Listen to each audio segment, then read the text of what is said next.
Now I'm gonna distribute my units, my pop markers in the city.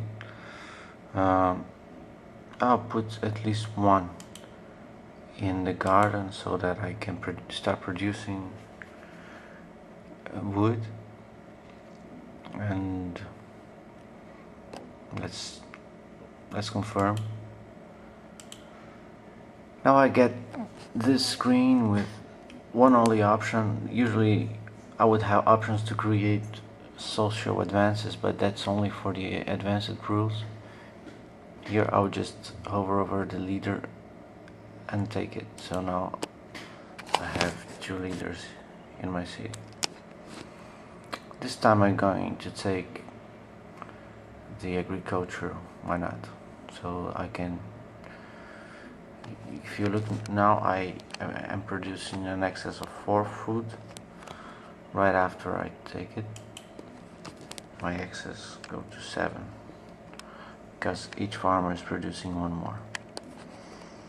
Okay, now with the Temple of Gaia, I'm creating a new garden. I'm going to create 3 more pop markers and finish move. Okay, it's my turn to move again. And now I have 2 leaders. I have some source of wood in my city. What I have to think about now is to developing advances, so I need navigation in order to start creating a fleet, that is getting shipping upgrades and start shipping people to the continent. To do the shipping to the continent, I either have to have astronomy or dominate this temple here, Temple of Aeolus, which allows me to ship additional people and also ship them without astronomy.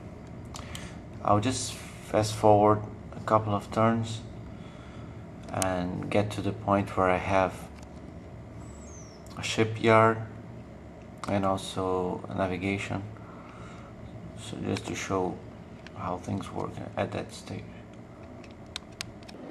Well, now my situation is I have some gardens. I already have 5 wood, so it's enough to do a ship upgrade. I already have the shipyard.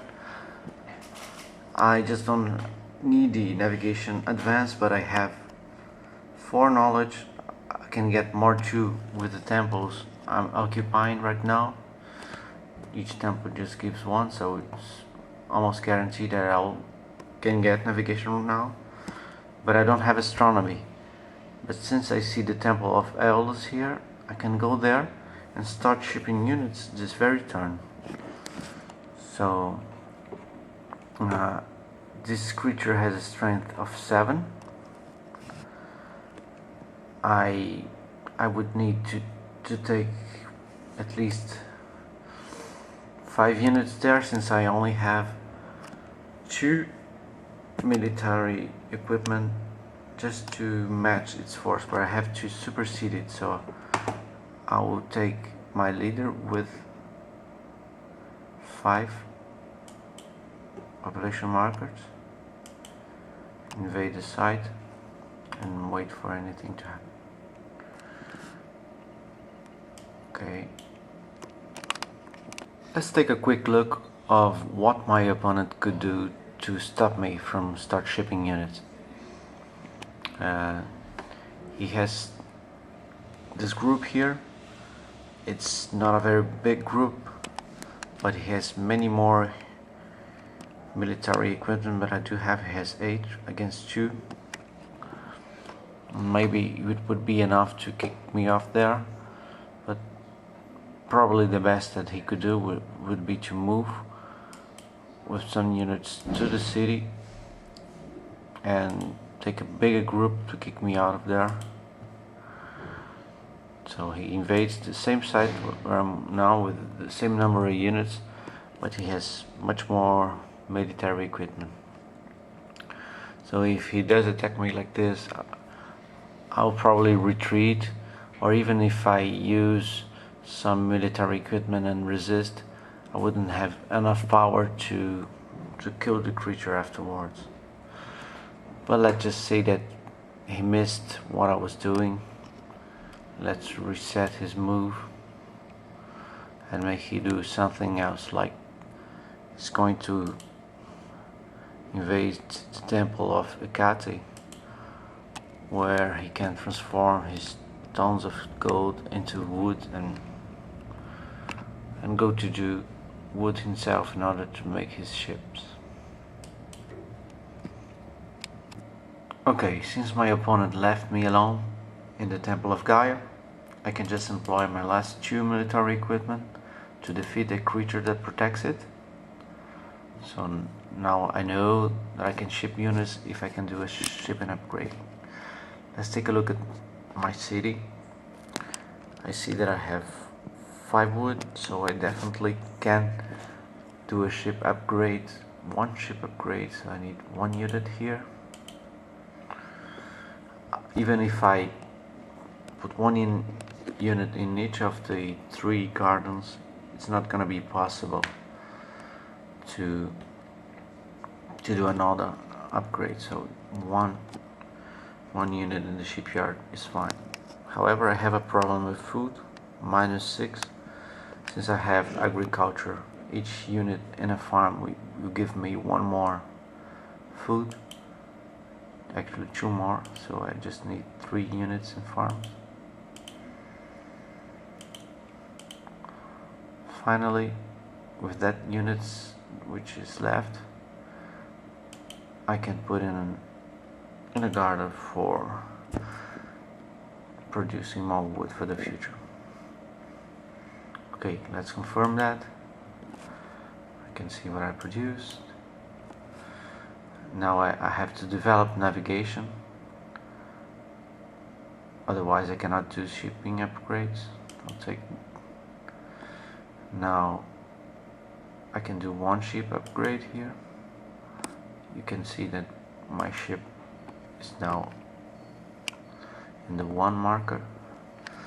Now I have the option of creating 1 more garden, but maybe it's better to leave that last space to creating a farm. You cannot create farms in a place which had another building, so I just cancel.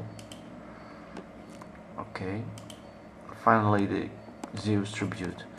My opponent has more gold than I do, but I play first, so it's possible that if I offer like 5, he will not outbid me, so let's do it. Okay, finally I can click on pipe markers to ship to continent. Okay, my shipping upgrade is just 1.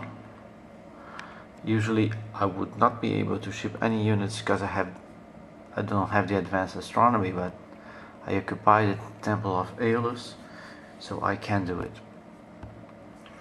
And I can even ship 2 more, so I can ship 3 units. Since at the beginning of the turn I can always move my units to the city, I just send units from the city. So 1, 2, 3. We are up there, so it's done. Okay, now my situation in the game looks very good. I'm pretty much set up for the rest of the game. What I would have to do now is secure the position in the Temple of Aeolus, or maybe develop astronomy so I can keep shipping units to the continent. And my opponent would probably need to convert all his gold to wood in the Temple of Hecate, which he's attacking now, and build another shipyard and try to win the race. This was a particularly easy game because those 2 temples were very close, but sometimes the forest is also close. That will depend on the configuration of the axis. I hope this video was useful for you. Hope you're not bored to death. And if you have any more questions, maybe you can post them in the Board Game Geek or even the Yucata.de website. Thanks for listening. Bye bye.